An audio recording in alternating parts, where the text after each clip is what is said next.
আসসালামু আলাইকুম বন্ধুরা, চলে আসলাম সকাল সকাল আলুর দম আর পরোটার রেসিপি নিয়ে। এই তো কড়াইতে দিয়ে দিয়েছি তেল, দিয়ে দিলাম পেঁয়াজ কুচি, রসুন কুচি, আর দিয়ে দিলাম আদা বাটা, রসুন বাটা, গোটা মশলা। এই তো নাড়াচাড়া করে ভেজে নিব। দিয়ে দিলাম পরিমাণ মতো পানি। এখন দিয়ে দেবো হলুদ, মরিচ, জিরা গুঁড়া, ধনিয়া, পরিমাণ মতো লবণ। দিয়ে আবার নাড়াচাড়া করে ঢাকনা দিয়ে ঢেকে দেবো। এই তো ঢাকনাটা উঠিয়ে আবার নাড়াচাড়া করে তেলটা ছেড়ে আসছে। এখন দিয়ে দিব আলুগুলি, এখন দিব টমেটো আর কাঁচামরিচ। কাঁচামরিচগুলো আমি লালগুলো দিয়েছি, পাকা কাঁচামরিচ।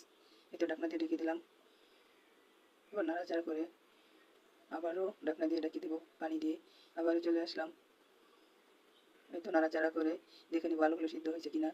এই তো আলুগুলি সিদ্ধ হয়ে গেছে, আমার আলুর দম রেডি।